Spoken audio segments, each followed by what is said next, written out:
મિત્રો, અંબા ફાર્મસીમાં આપનું હાર્દિક સ્વાગત છે. તો ચાલો આજે આપણે ચર્ચા કરીશું ટેબ્લેટ ઇકોસ્પ્રિન વિશે.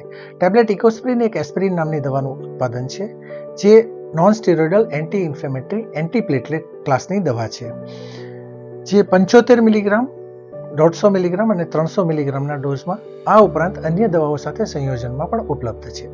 અન્ય પ્રમુખ ઉત્પાદનોની વાત કરીએ તો ભારતીય બજારમાં ડિસ્પ્રિન, કોલ્સ્પ્રિન અને લોપ્રિન નામે પણ દરેક દવાની દુકાન પર ઉપલબ્ધ છે. તો મિત્રો, આવો જાણીએ ઇકોસ્પ્રિન આપણા શરીરમાં કેવી રીતે કામ કરે છે. એન્ટીપ્લેટલેટ દવા આપણે રક્તવાહિનીઓમાં અંદરના ભાગે રક્તકણોના જમાવટ થતી રોકે છે, જેને કારણે આપણા શરીરના અગત્યના અવયવોમાં સુધી જતો લોહીનો પ્રવાહ નિયમિત રીતે જળવાય છે, જેને કારણે જોખમી પરિસ્થિતિ જેવી કે હાર્ટ એટેક કે સ્ટ્રોક જેવી પરિસ્થિતિનું નિર્માણ થતું અટકે છે. ડોસેજની વાત કરીએ તો સામાન્ય રીતે ડૉક્ટર એક ટેબ્લેટ રાત્રિના ભોજન બાદ લેવાનું સૂચવતા હોય છે. આડઅસર વિશે જાણીએ તો સામાન્ય રીતે અમુક પેશન્ટોમાં ગેસ્ટ્રાઇટિસ, ઉલટી, ઉબકા થવા કે એસિડિટી જેવી અસરો જોવા મળતી હોય છે.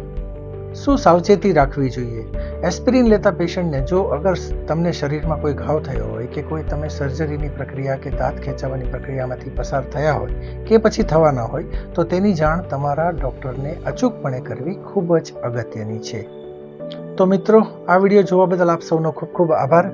અને જો આ માહિતી આપને ઉપયોગી લાગે તો વિડીયોને જરૂરથી લાઈક કરશો અને આપના મિત્રોને જરૂરથી શેર પણ કરશો. તો ફરી મળીશું નવી દવાની માહિતી લઈને. ત્યાં સુધી આપ સૌ તંદુરસ્ત રહો, સ્વસ્થ રહો, ખુશ રહો.